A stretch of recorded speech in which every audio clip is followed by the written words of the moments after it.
हे दोस्तों, मैं चिराग एक और वीडियो के साथ। तो आज हम देख रहे हैं ऑडिटिंग का फोर्थ वीडियो। अभी तक जो सेक्शन हुए हैं वो है 139 से लेके 144। तो बाकी जो बचे हैं जैसे 145, 146, 147, 148 आज की वीडियो में कवर हो जाएंगे। इसके अलावा ऑडिट और इन्वेस्टिगेशन के बीच का डिफरेंस भी बचा हुआ है, वो भी आज की वीडियो में कवर कर लेंगे। अब सबसे पहले हम क्या देख रहे हैं, auditor to sign audit reports etcetera, section 145। अब देखिए, पहले पैराग्राफ में तो यही बोल रखा है कि जो ऑडिट रिपोर्ट है उस पर कौन साइन करेगा, ऑडिटर। आपको पता है ऑडिटर कौन है, जो कि अपने सेक्शन 141 में देखा था उसकी एलिजिबिलिटी का पार्ट कि सीए एक्ट 1949 के अकॉर्डिंग वो सीए होना चाहिए, सीए इन प्रैक्टिस होना चाहिए, यानी उसका सर्टिफिकेट ऑफ प्रैक्टिस होना चाहिए। हमने इंडिविजुअल ऑडिटर भी देखा, हमने भी देखा कि फॉर्म भी हो सकती है, यानी पार्टनरशिप फॉर्म, जिसमें एलएलपी भी आ सकती है, जिसमें आपने क्या देखा था, मेजोरिटी ऑफ पार्टनर जो है वो चार्टर्ड अकाउंटेंट होने चाहिए, क्योंकि उनके साइन की नीड होती है ना, इसलिए जनरली। तो ये बोल रहा है any person appointed as an auditor shall sign the auditor's report. और इसके अलावा क्या बोल रहा है, और certify any other document of company in accordance to provision of subsection 1 of section 141। तो ये बोल रहा है कंपनी के और भी कोई अदर डॉक्यूमेंट जिस पे आपको नीड किसकी है साइन करने की या सर्टिफाई करने की, ऑडिटर की ही नीड है, तो ऑडिटर ही साइन करेगा, सीधी सी बात है। जैसे कोई एंगेजमेंट लेटर हो गया, जिसमें आपको पता है कि ऑडिटर और कंपनी के बीच में क्या हो रहा है, एक एंगेजमेंट हो रहा है कि ऑडिट करेगा वो, तो उस पर साइन कौन करेगा, ऑडिटर ही करेगा। इस तरीके से बहुत सारे अलग अलग डॉक्यूमेंट्स हो सकते हैं जिस पे ऑडिटर के साइन की नीड हो सकती है। अब देखिए, सेक्शन 141 किससे रिलेटेड है, वही एलिजिबिलिटी, क्वालिफिकेशन, डिस्क्वालिफिकेशन, ऑडिटर की बात करता है। तो आपने देख लिया, वही पार्ट है normal.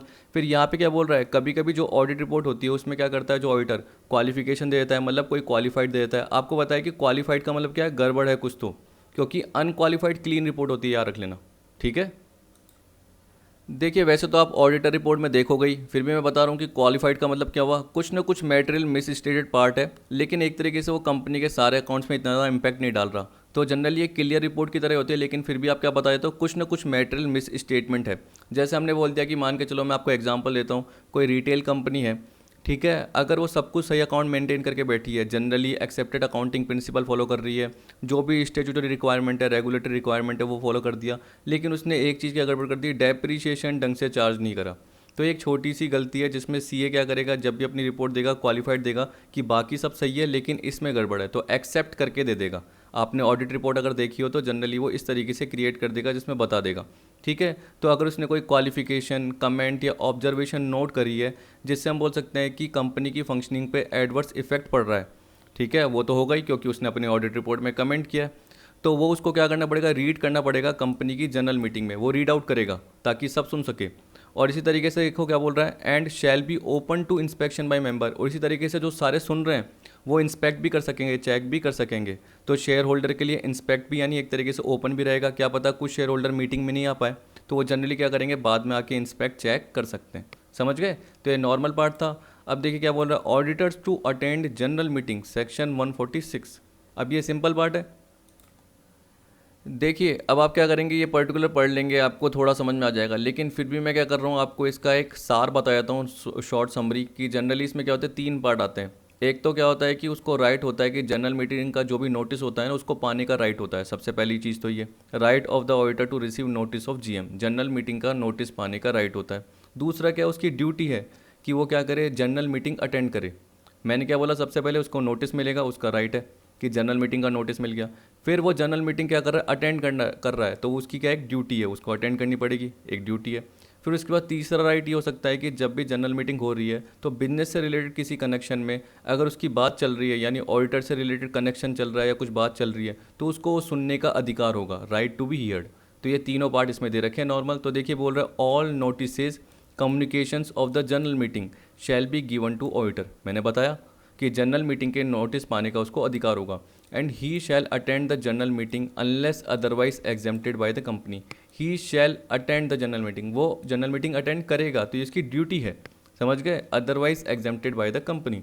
Auditor can attend either by himself or through his authorized representative who shall be qualified to be an auditor and shall have the right to be heard on part of the business which concerned him as the auditor। अब देखिए क्या बोल रहा है, auditor या तो क्या करेगा, खुद अटेंड करेगा, या उसके बिहाफ पे जो ऑथोराइज रिप्रेजेंटेटिव है who shall be qualified to be an auditor, जिसका मतलब क्या है, जो खुद एक ऑडिटर होने के योग्य है, ऐसा ऑथोराइज रिप्रेजेंटेटिव वो उसके बिहाफ पे अपॉइंट कर, वो क्या क्या बोलते हैं, जनरल मीटिंग ले सकता है, एक तरीके से जनरल मीटिंग में क्या बोलते हैं उसको, हाँ, पार्टिसिपेट कर सकता है। जनरल मीटिंग में क्या कर सकता है, पार्टिसिपेट कर सकता है, या तो वो खुद या उसका ऑथोराइज रिप्रेजेंटेटिव। और यहाँ पे देखिए क्या बोल रहा है, and shall have the right to be heard on part of the business which concern him as the auditor. तो यहाँ पे मैंने क्या बोला, जो भी बिजनेस से रिलेटेड कनेक्शन है, उनसे रिलेटेड कुछ भी पार्ट है, वो उसको सुनने का अधिकार होगा। खत्म ये दो पार्ट। अब देखिए बोल रहा है पनिशमेंट फॉर कॉन्ट्रावेंशन सेक्शन 147। यहाँ पे बोल रहा है कि कॉन्ट्रावेंशन जो भी किया गया है, या तो कंपनी या ऑफिसर के बिहाफ पे, यानी कंपनी ने किया है। और ये दूसरा क्या बोल रहा है, अगर ऑडिटर ने कोई गलती करी है, ये पार्ट आ गया, कोई फ्रॉड हो गया, कोई एरर हो गया, ये पार्ट हो सकता है ना। चलिए इसको फ्रॉड एरर मत बोलिए, क्योंकि जनरली वो तो लाइबिलिटीज़ के पार्ट में आ जाएगा, सिविल क्रिमिनल लाइबिलिटी। जो जनरली इसको हम बोल सकते हैं कॉन्ट्रावेंशन का मतलब क्या होता है कि नियम का उल्लंघन, नियम भंग कर दिया। तो जनरली बोल रहा है कि अगर सेक्शन 139 से लेके 146 तक कंपनी ने या उनके ऑफिसर्स ने फॉलो नहीं करे तो उस केस में क्या होगा।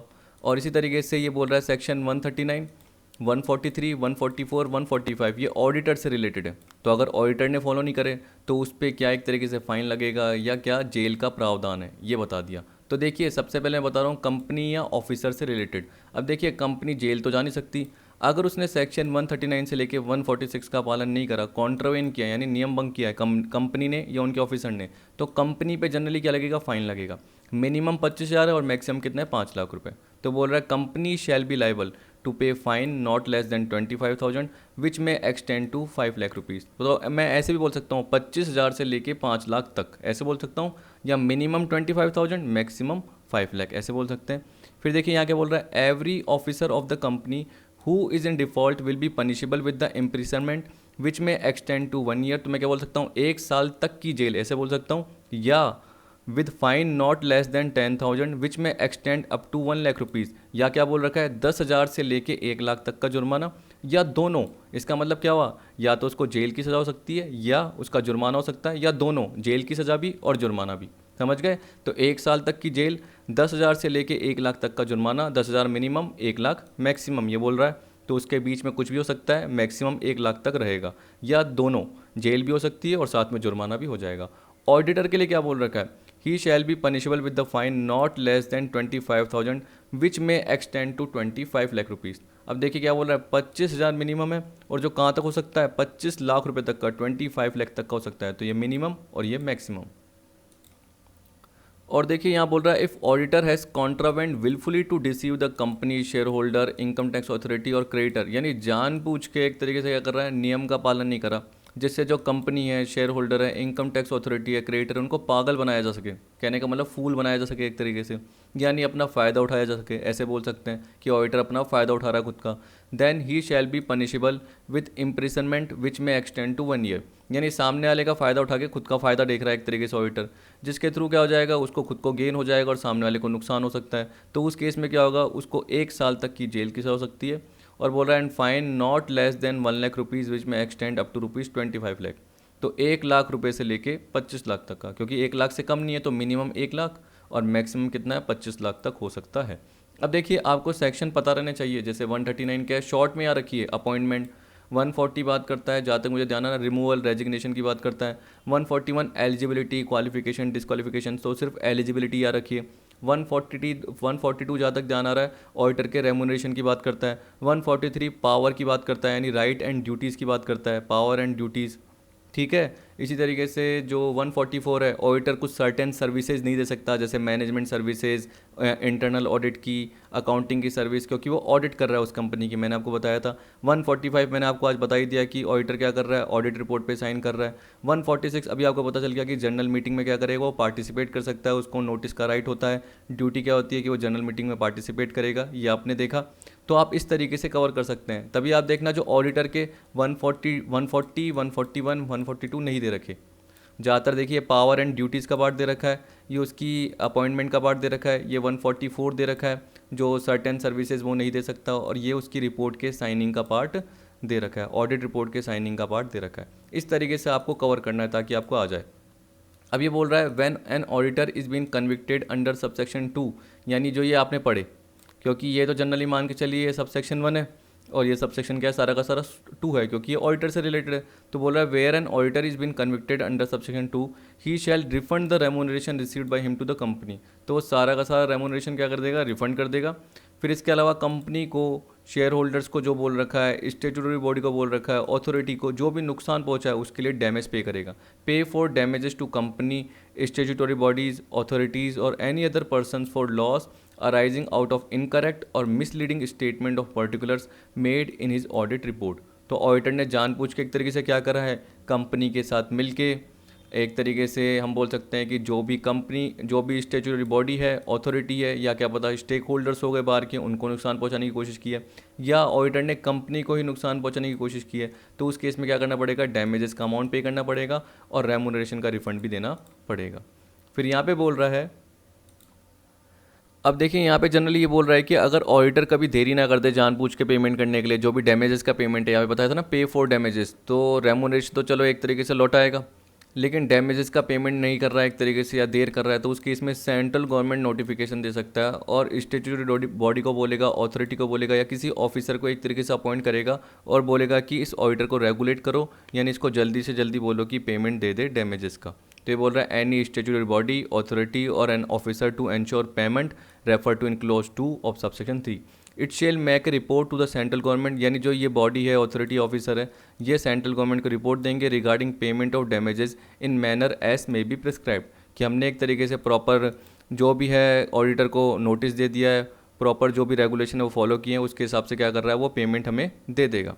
ठीक है, तो वो सेंट्रल गवर्नमेंट को हमें बताना पड़ेगा, क्योंकि सेंट्रल गवर्नमेंट ने हमें अपॉइंट किया है तो हम सेंट्रल गवर्नमेंट को रिपोर्ट तो देंगे ना। Where audit has been conducted by an audit firm, it is proved that the partners of the audit firm has और have acted in a fraudulent manner, abetted और कोल्यूडेड इन एनी फ्रॉड। देखिए यहाँ पे इसका मतलब क्या है, abetted का मतलब असिस्ट किया है ना, और कोल्यूडेड का मतलब क्या है, साथ मिलकर एक तरीके से फ्रॉड किया है, कह रहा है ना कि फ्रॉड में असिस्ट किया है, सहायता की है, या साथ में मिले, एक ही बात है। बाय और इन रिलेशन टू कंपनी और इस डायरेक्टर और ऑफिसर, तो कंपनी के साथ मिलके या कंपनी के डायरेक्टर ऑफिसर के साथ मिलकर कोई एक तरीके से गालमेली की है, सीधी सी बात है। जो भी पर्टिकुलर रिपोर्ट्स हैं हम बोल सकते हैं वो सही ढंग से प्रेजेंट नहीं की गई, ऑडिट रिपोर्ट जो बोल सकते हैं। इसी तरीके से जो बुक्स ऑफ अकाउंट है उनको ढंग से क्या करा, वाउच नहीं करा, वेरीफाई नहीं करा, वैल्यूएशन ढंग से नहीं देखा, तो वो एक तरीके से क्या कर दी, गलती कर दी। द लाइबिलिटी वेदर सिविल और criminal as provided under this act और in any other law for such act shall be of the partner और partners concerned of the audit firm and of the firm jointly और severally. अब देखिए इसका मतलब क्या होता है जॉइंटली और सेवरली, इसका मतलब इंडिविजुअल पार्टनर्स पे भी लग सकती है या फर्म पे भी लग सकती है एक तरीके से लाइबिलिटी का पार्ट।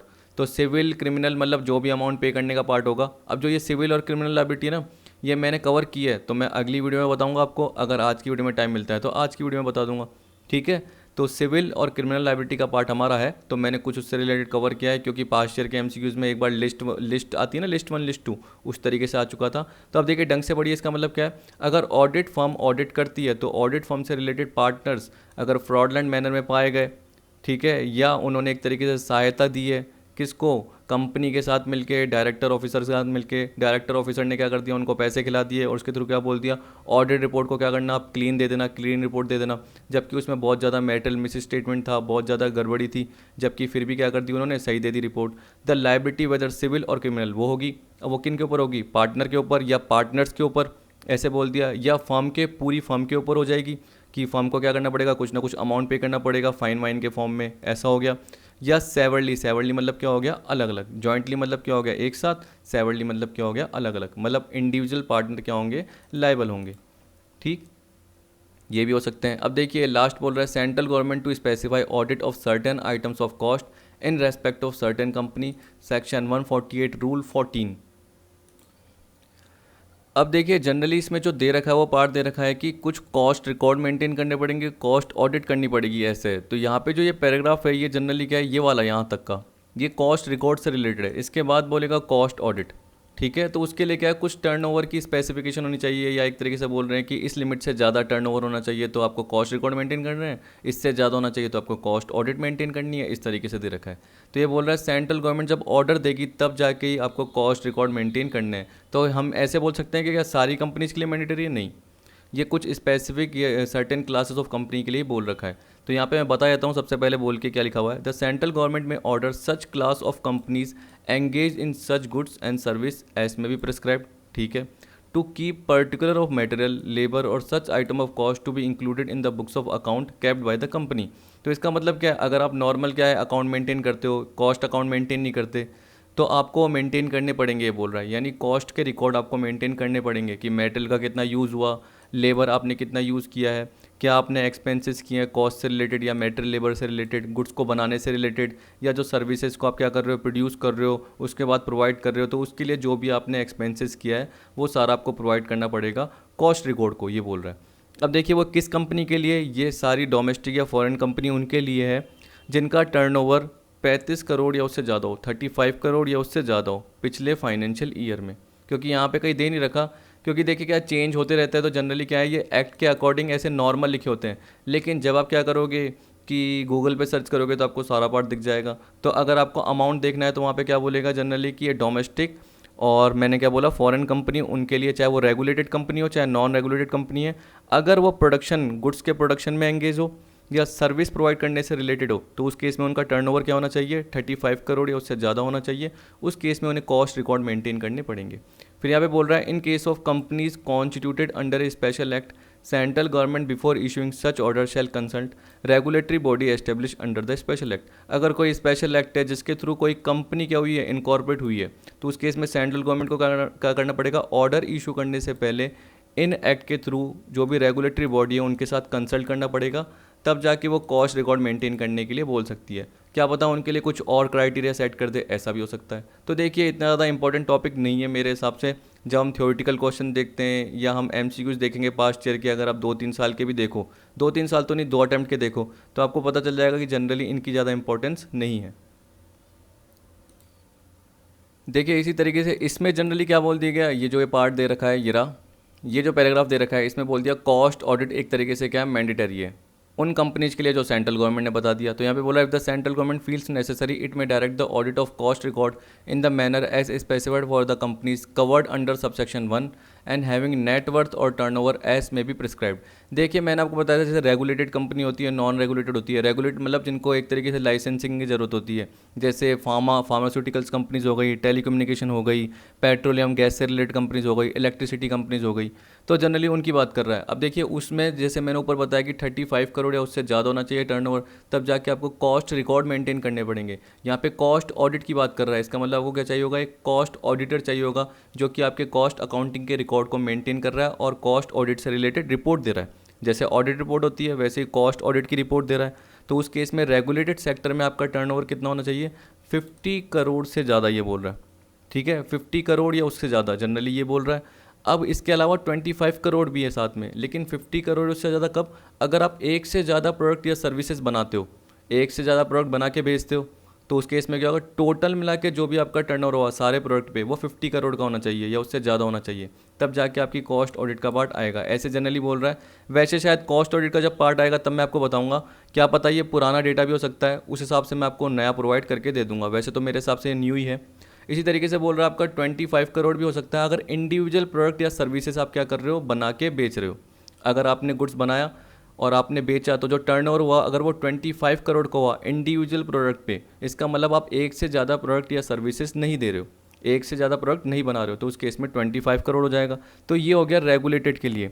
और नॉन रेगुलेटेड के लिए थ्रेशोल्ड लिमिट बढ़ा दी गई है, 50 की जगह कितनी है, 100 करोड़ है, और 25 की जगह कितनी है, 35 करोड़ है। इसका मतलब अगर आप एक से ज़्यादा प्रोडक्ट या सर्विसेज बेचते हो तो उस केस में 100 करोड़, और अगर आप एक ही प्रोडक्ट या सर्विस बेचते हो तो उस केस में 35 करोड़ थ्रेशोल्ड लिमिट है। तो अगर आप 100 करोड़ तक पहुंच गए या 35 करोड़ तक पहुंच गए, तो उस केस में, यानी नॉन रेगुलेटेड सेक्टर की बात कर रहा हूँ, जिस पे लाइसेंसिंग इनकी ज़्यादातर नीड नहीं होती। रेगुलेटेड मतलब एक तरीके से गवर्नमेंट के थ्रू रेगुलेटेड है। आपको पता है कि फार्मास्यूटिकल्स हो गए, इलेक्ट्रिसिटी, पेट्रोलियम, गैस, मैंने आपको बताया, ये जितनी भी कंपनीज़ है लाइसेंसिंग की नीड होती है प्रॉपर, तो वो रेगुलेटेड सेक्टर के फॉर्म में एक तरीके से यहाँ पे दिखा दिए गए। और इतना ज़्यादा आपको देखने की जरूरत भी नहीं है, फिर भी मैंने बता दिया। The audit shall be conducted by a cost accountant in practice appointed by board on such remuneration as may be prescribed, देखा गया। In case of companies in which audit committee has been constituted the remuneration has to be recommended by audit committee. देखिए मैंने बोला जब भी audit committee होती है तो वो तो बीच में आएगी, वो तो सबसे पहले रिकमेंड करेगी किसको, बोर्ड को। ठीक है, उसके बाद बोर्ड अप्रूव करेगा, उसके बाद क्या करेगा, बोर्ड ऑडिट कमेटी की रिकमेंडेशन अप्रूव करेगा। जरूरी नहीं है रिकमेंड करे, वो क्या कर सकता है, उनको ऑडिट कमेटी को बोलेगा कि रेक्टिफाई करो वापस से, आपने जो रिकमेंडेशन दी है रेम्यूनरेशन की वो सही नहीं दी, तो उसको रेक्टिफाई करो, नहीं तो हम खुद की भी दे सकते हैं। ठीक है, अगर ऑडिट कमेटी रेक्टिफाई करती है, वापस से देती है, तो बोर्ड मान जाता है, और बोर्ड उस हिसाब से क्या करता है, शेयर होल्डर्स को रेमुनरेशन, सॉरी शेयर होल्डर को बोल रहा हूँ, कॉस्ट ऑडिटर को रेमुनरेशन देता है। लेकिन बोर्ड को भी क्या करना पड़ेगा, जनरल मीटिंग में रेटिफाई करना पड़ेगा। रेटिफाई मतलब क्या होगा, जो नॉर्मल ऑर्डिनरी रेजुलेशन है वो तो पास करवाना ही पड़ेगा। मतलब 50% से ज़्यादा इसके फेवर में होने चाहिए, इस पर्टिकुलर ऑर्डर के फेवर में होने चाहिए। Which needs subsequent ratification bye the share holder, मतलब अंशधारियों की सहमति जरूरी है, शेयर होल्डर्स की सहमति जरूरी है। No person appointed as an auditor under section 139 shall be appointed for conducting cost audit. तो यहाँ पे क्या बोल दिया, अगर 139 के हिसाब से आपने स्टेचुटरी ऑडिटर अपॉइंट किया है तो वो कॉस्ट ऑडिटर नहीं बन सकता। अगर आपने स्टेचुटरी ऑडिटर अपॉइंट किया है तो वो कॉस्ट ऑडिटर नहीं बन सकता। समझ गए? देखिए याद रखना, क्योंकि वो क्या है, वो सीए चार्टर्ड अकाउंटेंट, जबकि ये क्या है, कॉस्ट अकाउंटेंट। आपको बताया ना, वो हमारा क्या होता है, institute of chartered accountant of India. और यहाँ पे क्या था, पहले इसका नाम था ICWAI समथिंग ऐसे था, cost and work, institute of cost and work accountant of India something ऐसे नाम था। अब इसका भी नाम चेंज हो गया, क्या बन गया, ICAI बन गया है, institute of cost accountant of India. इसका नाम भी यही है, तो कन्फ्यूज मत होना। ये भी जनरली क्या है, खुद को ICAI बोलता है, ठीक है। लेकिन वो जनरली क्या होता है, कॉस्ट ऑडिटर कहलाते हैं, तो वो अलग से होते हैं। और ये जनरली क्या है, CA से रिलेटेड आपने पढ़ा था। फिर बोला था auditor shall comply with cost accounting standard, जो भी है, जैसे अकाउंटिंग के स्टैंडर्ड होते हैं और स्टैट्यूटरी ऑडिटर फॉलो करता है, वैसे कॉस्ट ऑडिटर क्या करेगा, कॉस्ट अकाउंटिंग स्टैंडर्ड फॉलो करेगा। The qualification, disqualification, right, duty, obligation applicable to auditors shall be applicable to cost auditor also. इसका मतलब जैसे आपने है ना वो सेक्शन 141 देखा था, जिसमें एलिजिबिलिटी, क्वालिफिकेशन, डिस्क्वालिफिकेशन की बात कर रहा था, तो जैसे चार्टेड अकाउंटेंट को अप्लाई होती है, वैसे के वैसे कॉस्ट ऑडिटर को भी क्वालिफिकेशन, डिस्क्वालिफिकेशन का पार्ट अप्लाई होगा। जो भी पावर और ड्यूटीज़ की बात कर रहा है वो भी सेम टू सेम अप्लाई होगी, जो कि आपने 143 में देखी थी। जो उसकी ऑब्लिगेशन है वो सेम अप्लाई होगी, ठीक है। लेकिन याद रखना कि जो चार्टेड अकाउंटेंट है या जो स्टेचुटरी ऑडिटर है वो कॉस्ट ऑडिटर नहीं बन सकता, ये बोल रहा है, ठीक। No person appointed as an auditor under section 139 shall be appointed for conducting cost audit. तो इसका मतलब मैं इसको ऐसे बोल सकता हूँ, the auditor appointed under section 139 shall not be appointed as cost auditor. समझ गए? तो जो 139 में अपॉइंट किया गया है वो कॉस्ट ऑडिटर नहीं बन सकता, ये बोला गया। Audit of cost record shall be submitted by cost auditor to board of director of the company. सीधी बात है, कंपनी के बोर्ड ऑफ डायरेक्टर को सबमिट की जाएगी रिपोर्ट। फिर आपको बोल दिया, the company shall within 30 day from the receipt of copy of cost audit report submit it to the central government along with such report with full explanation on every reservation और qualification contained therein. Cost auditor ने जो भी क्या कर रखा है, qualification दे रखी है, जो भी रिजर्वेशन का पार्ट दे रखा है, मतलब जो भी रिपोर्ट दे रखी है, वो जनरली क्या करेगा, कंपनी क्या करेगी, 30 दिन के अंदर उसकी कॉपी सेंट्रल गवर्नमेंट को सबमिट कर देगी। If the central government is of opinion that further explanation is necessary, it may call for it and the company shall furnish it within the time specified. अगर ना central government को लग रहा है कि कुछ गड़बड़ है जनरली, तो वो क्या करेगी, एक तरीके से और ओपिनियन की उसको नीड होगी सेंट्रल गवर्नमेंट को, और एक तरीके से एक्सप्लेनेशन की नीड होगी, तो वो क्या बोलेगी, यानी देखिए अगर सेंट्रल गवर्नमेंट को कुछ गड़बड़ लग रही है ना, तो वो क्या बोलेगा कि हम इसका आपको क्या कर रहे हैं, 20 डेज दे रहे हैं, 40 डेज दे रहे हैं, जो भी टाइम स्पेसिफाइड किया गया है उसके अंदर हमें क्या करो, वापस से और फर्दर एक्सप्लेनेशन इन्फॉर्मेशन प्रोवाइड करो, ठीक है। इस तरीके से बोल सकते हैं। फिर ये बोल रहा है, if default is made by company और इट्स ऑफिसर कॉस्ट ऑडिटर, जैसे हमने अभी भी ऊपर देखा था कंपनी ऑफिसर, और वहाँ पे क्या देखा था हमने, जो ऑडिटर कंपनी से रिलेटेड ऑडिटर था। यहाँ पे किसकी बात कर रहा है, कॉस्ट ऑडिटर की बात कर रहा है। तो देखिए कंपनी या उसके ऑफिसर के लिए क्या बोल रहा है, company shall be punishable in the manner as specified in subsection 1 of section 147। हमने देखा था अभी ऊपर, सेम टू सेम है। He shall be punishable in the manner specified in subsection 2 to 4 of section 147। तो सेम टू सेम जो हमने ऊपर देखा उसी टाइप से, ठीक।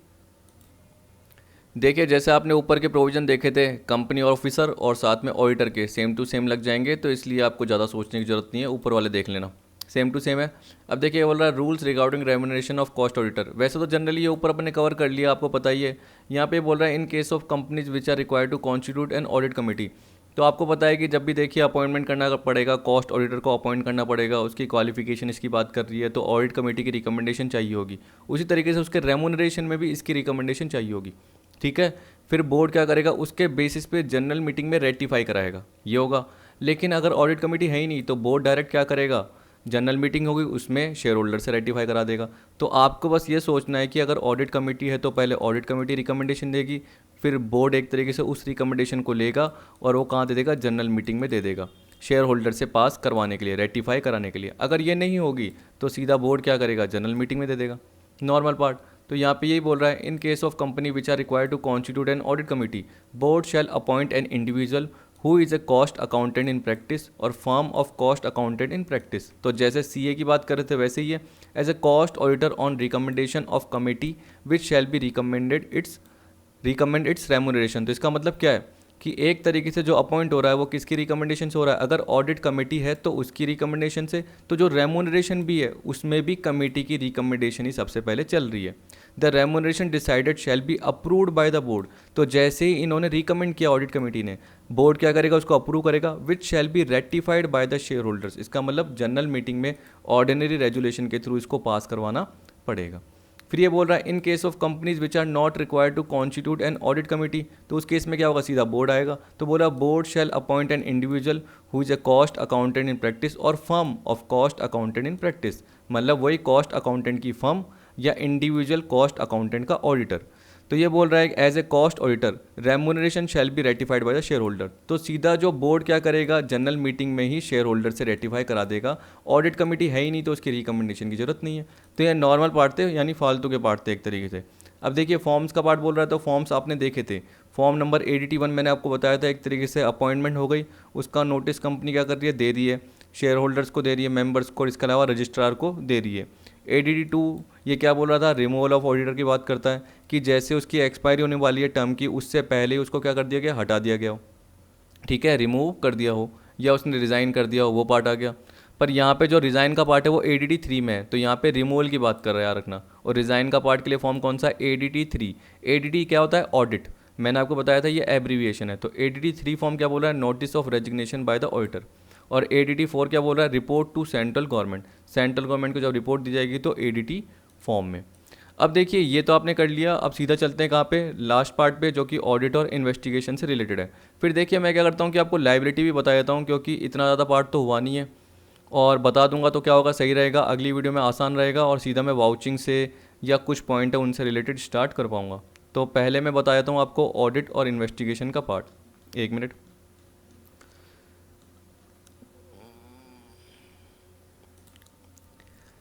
देखिए जब अब आप इन्वेस्टिगेशन और ऑडिटिंग के पार्ट देख रहे हैं, डिफरेंस देख रहे हैं, तो इसमें आपको पता है कि फ़र्क हो सकता है। ऑडिटिंग की जब भी बात करते हैं तो एक तरीके से स्टेचुटरी प्रोविजन की बात कर रहा है, लीगल प्रोविजन की बात कर रहा है, कंपनीज एक्ट की बात कर रहा है। आपको पता है कि ज़्यादातर कंपनीज़ के लिए क्या मैंडेटरी है, ज़रूरी नहीं कि सारी कंपनीज़ की हम बात कर रहे हैं। आपने जब भी स्टेचुटरी ऑडिट का पार्ट देखा तो सारी कंपनीज़ के लिए आपने देखा मैंडेटरी है, या आपने देखा गवर्नमेंट कंपनी के लिए भी, पब्लिक कंपनी के लिए भी, तो कंपनीज एक्ट के प्रोविज़न लग रहे हैं। लेकिन कुछ और भी टाइप्स ऑफ ऑडिट होते हैं, ज़रूरी नहीं आपको वो कवर करने। लेकिन जब भी आप इन्वेस्टिगेशन की बात करते हैं तो वो फाइनेंशियल अकाउंट में भी हो सकती है, यानी आपको कोई स्टेटमेंट ऑफ अफेयर में गड़बड़ लग रही है तो उसकी आप इन्वेस्टिगेशन करा सकते हैं किसी पर्टिकुलर इन्वेस्टिगेटर को अपॉइंट करके। ज़रूरी नहीं है कि उसमें कोई क्वालिफिकेशन का पार्ट हो, मैं ये बोल सकता हूँ कि ज़रूरी नहीं कि उसमें कोई वो चार्टेड अकाउंटेंट हो, ऑडिटर ही होना चाहिए, ऐसा ज़रूरी नहीं है, वो कोई भी पर्सन हो सकता है। लेकिन उसके अलावा पॉलिटिकल रीजन भी हो सकते हैं, टेक्निकल रीजन भी हो सकता है, इकोनॉमिकल रीजन भी हो सकते हैं। क्या पता आप किसी डायरेक्टर को ही एक तरीके से क्या करना चाहते हो, देखना चाहते हो कि उसने कैसा काम किया है, तो वो डायरेक्टर का ही आप इन्वेस्टिगेशन करा रहे हो, किसी ऑडिटर का इन्वेस्टिगेशन करा रहे हो, किसी ऑफिसर का इन्वेस्टिगेशन करा रहे हो कंपनी के, तो उस केस में इन्वेस्टिगेशन का पार्ट आ सकता है। तो ये एक तरीके से वॉलंटरी रहता है, इसमें ज़रूरी नहीं कि वो चार्टेड अकाउंटेंट हो, कंपनीज एक्ट के जरूरी नहीं इसमें प्रोविजन अप्लाई हो। ये नहीं कि आप इसको 1 साल के लिए कर रहे हो, यानी आपको पता है कि 1 साल के लिए स्टेटमेंट ऑफ अफेयर बनते हैं, उसके बाद आप क्या करते हो, एक पर्टिकुलर टाइम पीरियड के अंदर ऑडिट रिपोर्ट देते हो। लेकिन इन्वेस्टिगेशन की जो रिपोर्ट है वो 2 साल की भी हो सकती है, 3 साल की भी हो सकती है, 6 महीने की भी हो सकती है, 3 महीने की भी हो सकती है। उसके लिए आप क्या कर रहे हो, कोई बाहर की पार्टी अपॉइंट कर रहे हो एक तरीके से, और वो क्या कर रही है, कंपनी के काम को इन्वेस्टिगेट कर रही है, कंपनी के जो भी ऑफिसर हैं, कंपनी के जो भी ऑथोराइज पर्सन है, उनको एक तरीके से चेक कर रही है। तो यहाँ पे बोलिए investigation implies systematic, critical and special examination of the records of business for a specific purpose, ये बोल दिया। लेकिन ज़रूरी नहीं कि मैंने बोला वो फाइनेंशियल अकाउंट से रिलेटेड हो, यहाँ तो रिकॉर्ड ऑफ बिजनेस बोल दिया, लेकिन इसके अलावा वो किसी पर्टिकुलर अथॉरिटी से रिलेटेड भी इन्वेस्टिगेशन हो सकती है। जबकि ऑडिट में क्या देखा था, independent examination of financial information of any entity, जहाँ पे आप उनके क्या करते हो, बुक्स ऑफ अकाउंट को चेक करते हो। when such an examination is conducted with a view to expressing an opinion thereon, बाद में आपको क्या करना पड़ता है, ऑडिट रिपोर्ट देनी पड़ती है जिसमें आपको अपनी ओपिनियन देनी पड़ती है, यानी या तो अनक्वालिफाइड रिपोर्ट या आपको क्वालिफाइड रिपोर्ट देनी पड़ती है। किसको? सीए को। तो देखिए यहाँ पे बोल रहा है मैंडेटरी नेचर, यहाँ पे बोला वॉलंटरी, अपनी इच्छा से। यहाँ पे क्या बोल दिया? Mandatory for companies, for others it is voluntary. ठीक है, अदर्स का मतलब याद रखना। देखिए आपको पता है कि ऑडिट किसकी हो सकती है, जरूरी नहीं कंपनी की हो, पार्टनरशिप फर्म भी अपनी खुद की ऑडिट करा सकती है। लेकिन पार्टनरशिप फर्म जब भी ऑडिटर अपॉइंट करेगी तो पार्टनर्स म्यूचुअल कंसेंट से ऑडिटर अपॉइंट करेंगे, न कि कंपनीज एक्ट के प्रोविजन ये सब कुछ लगेंगे, जरूरी नहीं है। वैसे एक सोल प्रोपराइटरशिप फर्म है, जैसे मान के चलो मेरी सिंगल फर्म है और मुझे पता चला कि यार कोई अकाउंटेंट है जो कि मेरे अकाउंटिंग कर रहा है, उसको मैंने क्या बोला, यार वाउच कर दे, एक बार वेरीफाई कर दे, यानी ऑडिट कर दे। मैं तेरे को क्या कर दूंगा, एक्स्ट्रा पैसे दे दूंगा चेक करने के जो भी पार्ट है। तो इसमें क्या कर रहा है, अकाउंटेंट भी वही है और ऑडिटर भी वही है। तो वो तो क्या हो गई, एक तरीके से छोटी मोटी फॉर्म हो गई, इंडिविजुअल फॉर्म हो गई। लेकिन कंपनीज के केस में तो मैंडेटरी है, ये आपने पढ़ा था। फिर देखिए बोल रहा है conducted by any person who may not be a chartered accountant. जरूरी नहीं कि वो चार्टेड अकाउंटेंट हो, लेकिन यहाँ पे आपको पता है कि chartered accountant with in the meaning of chartered accountant act 1949, और वो क्या होना चाहिए, प्रैक्टिस में होना चाहिए। इसका मतलब इंडिविजुअल ऑडिटर या फर्म की बात कर रहा है जिसका खुद का सर्टिफिकेट ऑफ प्रैक्टिस होना चाहिए।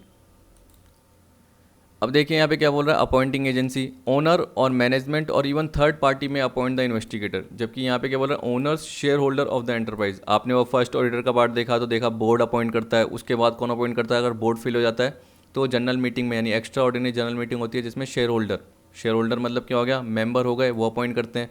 वैसे आपने सब्सीक्वेंट ऑडिटर का पार्ट देखा पब्लिक कंपनी में, तो उसमें आपको मैंने बताया था सबसे पहले क्या करते हैं, एक तरीके से एजीएम में ही वो अपॉइंट होते हैं, फर्स्ट एजीएम से लेकर 6th एजीएम का। इस तरीके से आपको ध्यान रहना चाहिए। गवर्नमेंट कंपनी में कौन करता है, CNAG सबसे पहले। तो इस तरीके से आपको हल्के हल्के पॉइंट ध्यान रहने चाहिए, जो कि मैंने पिछली वीडियो में बताया। यहाँ बोला protection of interest, work is carried out from the view point of appointing agency. जो भी एजेंसी एक तरीके से अपॉइंट है वो क्या कर रही है, ओनर के साथ मिलके, मतलब कंपनी के साथ मिलके, कंपनी ने बताया कि हमें इस तरीके से इन्वेस्टिगेट करवाना है, तो उसके बाद अपॉइंटिंग एजेंसी जो भी है वो अपने हिसाब से क्या कर रही है, काम कर रही है। Work is carried out on behalf of owners even if the power of appointment is delegated to say board of director. तो ये बोल रहा है कि ओनर के बिहाफ पे वर्क कैरिड किया जाएगा, चाहे पावर बोर्ड ऑफ डायरेक्टर को डेलीगेट किया गया है। Scope and coverage specific seeks to answer only those question laid down in the engagement letter. इसका मतलब क्या है, जब अपॉइंट किया गया एक तरीके से एजेंसी को, इन्वेस्टिगेटर को, तो कंपनी और इन्वेस्टिगेटर ने एक एंगेजमेंट कर दिया, एक क्या कर सकते हैं, डॉक्यूमेंट साइन कर दिया, जिसमें ये लिखा गया कि क्या क्या आपको एक तरीके से काम करवाना है। इन्वेस्टिगेटर पहले से ही साइन करवा देता है, अपने एक तरीके से वो रिकॉर्ड मेंटेन करके चल लेता है, उसमें बता देता है।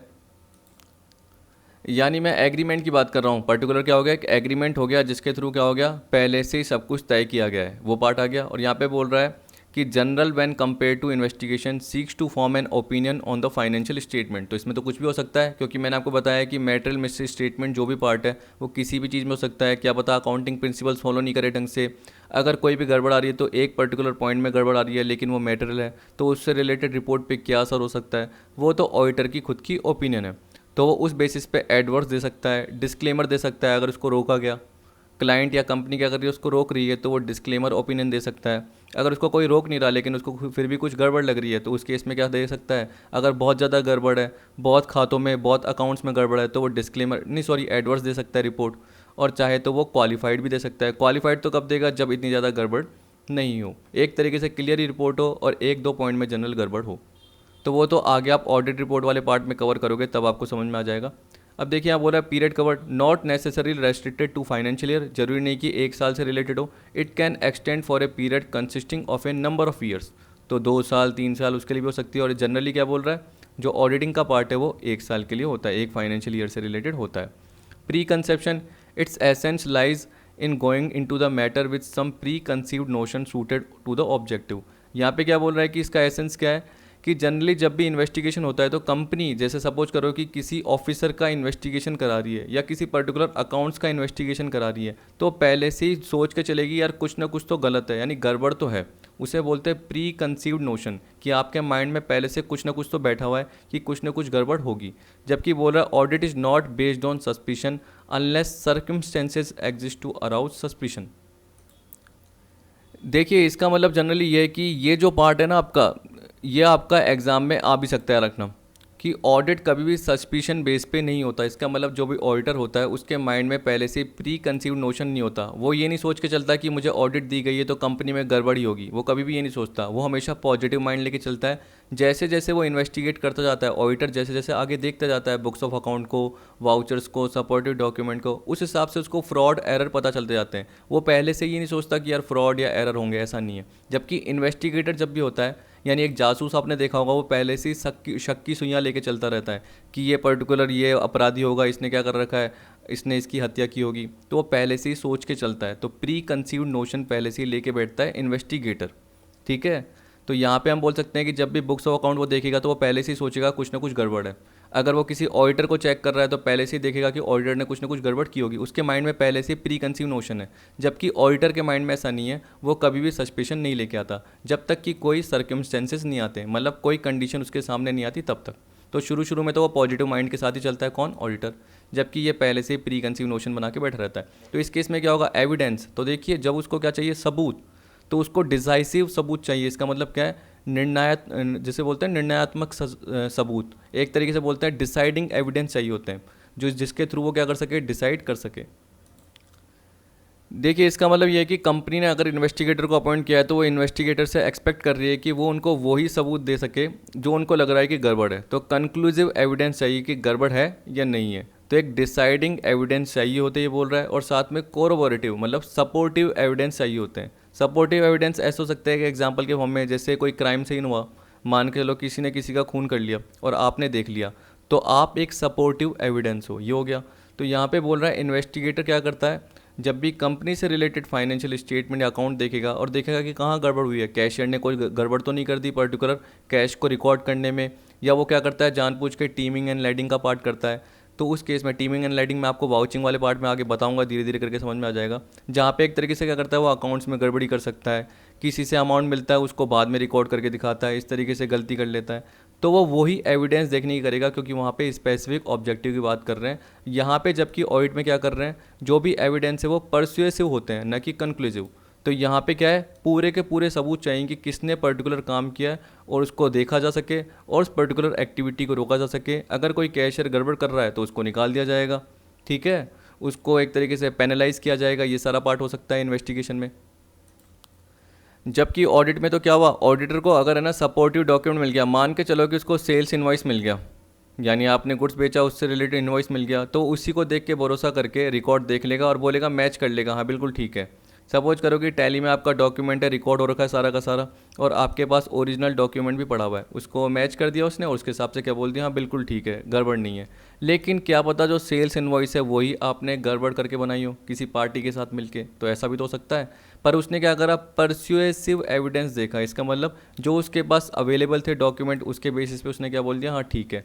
और आगे जाके उसने कोई, हम बोल सकते हैं कि इन्वेस्टिगेट किया ही नहीं, और आगे जाके उसने एविडेंस ढूंढने की कोशिश ही नहीं की। ऐसे जनरली बोला जा रहा है, ठीक है। अब आपको दे रखा है 10th पार्ट, जो कि है फॉर्म ऑफ रिपोर्टिंग का। There is no statutory form of investigation report. इसका कोई ऑफिशियल फॉर्म नहीं होता, ये बोल रहा है। जबकि यहाँ पे बोला the matters to be covered in the audit report are sometime prescribe by law. तो आपको पता है कि जनरली ऑडिट रिपोर्ट का एक स्पेसिफिक फॉर्म होता है, एक पर्टिकुलर क्राइटेरिया होता है जो कि जनरली फॉलो करना पड़ता है। इस तरीके से आपका पार्ट हो गया। अब मुझे क्या करना है कि एक पर्टिकुलर आपको पॉइंट बताना है। देखिए जब हमने क्या करा था कि वो 143 कवर किया था, जहाँ तक मुझे ध्यान आ रहा है, पावर्स वाला। ये 142 था, हाँ ये रहा 143, powers and duties of auditor and auditing standard. यहाँ मैंने आपको बताया था कि जनरली ये जो पार्ट है सारा का सारा ड्यूटी से रिलेटेड है, और ये जो आपका पार्ट है वो राइट से रिलेटेड है। राइट में जनरली मैंने आपको क्या बताया कि बुक्स ऑफ अकाउंट और वाउचर्स को, कंपनी के जो भी बुक्स ऑफ अकाउंट और वाउचर है उसको देखने का राइट ऑडिटर के पास होता है। इसके अलावा जो भी इन्फॉर्मेशन एक्सप्लेनेशन वो ऑफिसर से चाहता है वो भी उसके पास राइट होता है, और कुछ ड्यूटीज़ उसको दे रखी थी जनरली वो है। लेकिन राइट मैंने और भी कवर कर रखे हैं, वो मैं आपको बता देता हूँ जिससे थोड़ा सा आपको और आइडिया हो जाएगा। देखिए ये रहा जो मैं आपको अगली वीडियो में कवर कराने वाला था, लेकिन यहीं पे मैं सोच रहा हूँ कि कवर करा देता हूँ, क्योंकि फालतू के लिए अगली वीडियो को बढ़ाने का फ़ायदा क्या, क्योंकि ये तो मैं पहले भी प्रोवाइड कर चुका हूँ। अब देखिए ये जो पर्टिकुलर लाइन है ये मैं पहले भी बता चुका हूँ, अभी अभी भी मैंने बताया जनरली कि ऑफिसर से इन्फॉर्मेशन एक्सप्लेनेशन चाहिए। इसके अलावा बुक्स ऑफ अकाउंट और वाउचर जो भी है वो आपको चाहिए होते हैं, तो आपके पास राइट होता है, आप कंपनी से कभी भी मांग सकते हो, चाहे वो रजिस्टर्ड ऑफिस पे हो चाहे वो किसी और प्लेस पे हो। ठीक है, इसी तरीके से ब्रांच ऑफिस के जो भी रिकॉर्ड है वो भी आप मांग सकते हो, सब्सिडरी कंपनी से रिलेटेड रिकॉर्ड है वो भी आप मांग सकते हो। याद रखना ये एक बार एग्जाम में आया हुआ है, सब्सिडरी कंपनी के रिकॉर्ड भी आप मांग सकते हो, वो आपका क्या होता है, राइट होता है। याद रखना देखिए राइट ड्यूटीज़ ये ढंग से देख लेना, क्योंकि कभी कभी क्या होता है आपके लिस्ट 1 और लिस्ट 2 के थ्रू आ जाते हैं, मैचिंग वाले जो जनरली क्वेश्चन होते हैं ना वो आ जाते हैं। अब देखिए यहाँ पे क्या बोल रहा है, ये तो आपको पता ही है, मैंने बताया था। ये सेकंड वाला भी मैंने आपको बता दिया था, एक बार पढ़ के देख लेना, नॉर्मल है। फिर देखिए क्या बोल रहा है, right to sign the audit report, ये भी मैंने आज बता दिया आपको, सेक्शन 145 से रिलेटेड, तो ये भी पढ़ के देख लेना, या जब भी आपको क्या है पीडीएफ मिलेगी आप एक बार पढ़ के देखना, आपको समझ में आएगा। फिर देखिए मैंने 146 ये भी आपको बता दिया, right to receive notice of and attend general meeting, ये मैंने आपको बताया। अब देखिए आपको नोटिस रिसीव करने का राइट होता है, और जनरल मीटिंग अटेंड करने की एक तरीके से आपकी ड्यूटी होती है, लेकिन यहाँ पे इसने राइट में ले लिया, कोई बात नहीं, लेकिन एग्जाम में अगर आए तो याद रखना कि जनरल मीटिंग में उसको अटेंड करना उसकी एक तरीके से क्या रहती है, ड्यूटी रहती है, और नोटिस रिसीव करना उसका राइट रहता है। अब देखिए यहाँ पे क्या बोल दिया, right to visit branch office and right of access to book, आ गया ना, where the accounts of any branch office are audited by a person other than the company's auditor. तो इसका मतलब क्या है, मैं कंपनी ऑडिटर हूँ, मैंने जो भी मेरी ब्रांच है एक तरीके से जहाँ पे मैं ऑडिट कर रहा हूँ हेड ऑफिस में, उसकी जो भी ब्रांच है वहाँ पे मैंने ऑडिट की नहीं, मेरी जगह किसी और पर्सन ने की, तो उस पर्सन से जनरली मैं क्या मंगा दूंगा एक तरीके से, यानी उस ब्रांच से क्या मंगा दूंगा, जो भी पर्टिकुलर बुक्स ऑफ अकाउंट है वो मंगा सकता हूँ, जो भी मेरे को डॉक्यूमेंट एक्सप्लेनेशन चाहिए वो मैं मंगा सकता हूँ। तो ये बोल रहा था companies auditor shall be entitle to visit the branch office if he deems it necessary to do so for the performance of his duty as a auditor. देखिए तो यही बोल रहा है कि ऑडिटर क्या करेगा, सामने जा भी सकता है ब्रांच ऑफिस में और उस हिसाब से क्या कर सकता है, वहीं पे ही बुक्स ऑफ अकाउंट चेक कर सकता है। और दूसरे पार्ट में क्या बोल रखा है, shall have a right of access at all time to books and accounts and voucher of the company maintained at the branch office. इसी तरीके से क्या है, ब्रांच ऑफिस पे जो भी बुक्स ऑफ अकाउंट मेंटेन ये जो भी है उसको एक्सेस करने का राइट होता है। राइट टू रिसीव रेमुनरेशन, ये भी आपने सेक्शन में देख लिया था, मेरे हिसाब से इसका सेक्शन था 142, जिसमें आपको क्या बताया था, जो फीस है उसमें आपकी एक्सटेंडेड फैसिलिटी भी आ जाती है, जैसे होटल फैसिलिटी हो गई, रेंट फ्री एकोमोडेशन की फैसिलिटी हो गई, या ऑडिट से रिलेटेड जो भी एक्सपेंडिचर किए गए हैं ऑडिट करते समय वो सारा का सारा आपकी फ़ीस में इंक्लूड हो जाता है। लेकिन अगर आपने कोई एक्स्ट्रा सर्विस प्रोवाइड की गई है तो आपके रेमुनरेशन में इंक्लूड नहीं होता, ये मैंने बताया था। तो यहाँ पे बोला the auditor shall have the right to receive remuneration for auditing the accounts of the company. ठीक है, तो उसके पास राइट होता है कि जो भी उसने अकाउंट्स ऑडिट किए हैं, ऑडिट रिपोर्ट दी है, उससे रिलेटेड उसको रेमुनरेशन मिल सके।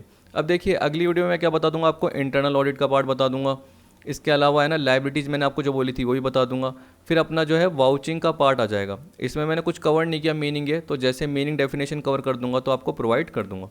ठीक है, प्रॉपर एक तरीके से ढंग से रहेगा सारा का सारा पार्ट, जिससे आपको कभी भी दिक्कत नहीं होगी। इसमें ऑब्जेक्टिव भी कवर हो जाएंगे, इसके इंपॉर्टेंस भी हो जाएगी, वाउचिंग करते समय क्या बातों का ध्यान रखना चाहिए वो भी आपको पता चल जाएगा।